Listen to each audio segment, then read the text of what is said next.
अवधूत चिंतन श्री गुरुदेव दत्त. श्री स्वामी समर्थ. तुमच्या आयुष्यामध्ये अडचणींचा डोंगर उभा राहिलाय का? पितृदोषाने ग्रासलायत का? आर्थिक समस्यांनी हैराण झालायत का? रोगराई, नकारात्मक शक्तींचा तुम्हाला सतत त्रास होतोय का? मग या सगळ्यांवर एकच जालिम उपाय आहे, जो तुमच्या आयुष्यामध्ये चमत्कार नक्कीच घडवू शकतो. यंदाच्या दत्त जयंतीला या दिव्य स्तोत्राचं पठण करून तुम्ही देखील हा अनुभव नक्कीच घेऊ शकता. आज आपण अशा एका स्त्रोताबद्दल जाणून घेणार आहोत, ज्याचे केवळ स्मरण आणि पठण तुमच्या सर्व समस्या दूर करेल.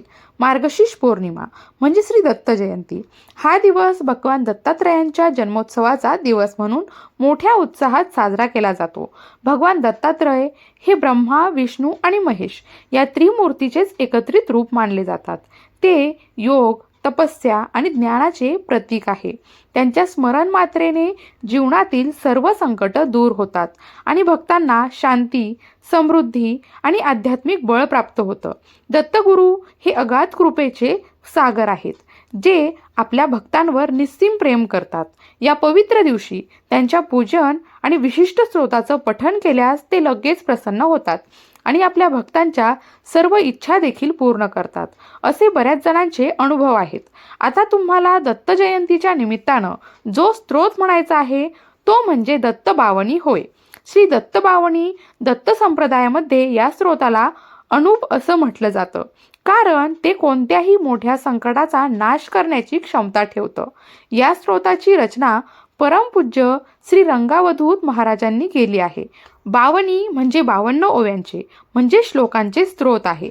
श्री गुरुचरित्र, श्री दत्तपुराण आणि श्री दत्त महात्म्य यांच्यासारख्या महान ग्रंथांचे सार या 52 ओव्यामधले समावलेले आहे.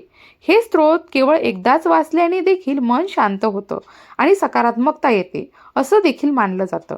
दत्तबावनीचे अद्भुत चमत्कार आणि लाभ बघायचे झाले तर जर तुमच्या घरात नकारात्मक ऊर्जा, भूतबाधा किंवा पिशाच यांचा त्रास असेल तर दत्तबावनीच्या पठणामुळे ते तत्काळ दूर होतात.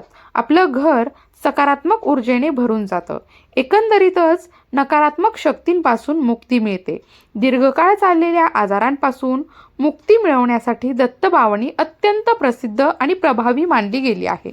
महामारी आणि विषारी रोगांवर देखील हे स्तोत्र रामबाण उपाय मानला जातो.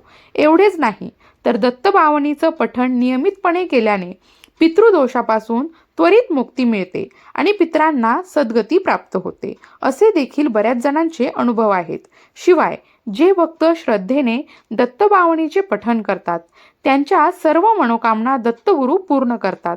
विशेषतः 52 गुरुवारी 52 पाठ करण्याचे अनुष्ठान केल्यास इच्छित फळ नक्कीच मिळते, असे देखील बऱ्याच जणांचे अनुभव आहेत. हे स्तोत्र घरामध्ये सुख, शांती आणते आणि आर्थिक अडचणी दूर करून धनवृद्धी करते. दरिद्र्याचा नाश होऊन घरामध्ये ऐश्वर्य नांदतं. एवढंच नाही तर दत्तबावनीच्या पठणामुळे मन शांत होतं, आत्मविश्वास वाढतो आणि आध्यात्मिक बळ प्राप्त होतं. हे स्तोत्र सर्व प्रकारच्या संकटांपासून, बाधांपासून आणि शत्रूंपासून तुमचं रक्षण देखील करतं. दत्तबावनीचं पठण कसं करावं तर याबाबत काही नियम आहेत. सकाळी स्नान करून शुद्ध वस्त्र परिधान करावे. शक्य असल्यास पूर्वेकडे तोंड करून बसावे. विशेष लाभासाठी सलग दर गुरुवारी 52 वेळा दत्तबावनीचं पठण करावं. एकदा अनुष्ठान सुरू केल्यावर खंड पडू देऊ नये. दररोज किमान एकदा किंवा आपल्या सोयीनुसार 5, 7, 11, 21 वेळा आपण पठण केल्याने देखील खूप फायदे होतात, असे देखील बऱ्याच जणांचे अनुभव आहेत. पठणापूर्वी धूप, दीप, अगरबत्ती लावून दत्तगुरूंचं आवाहन मात्र नक्की करावं.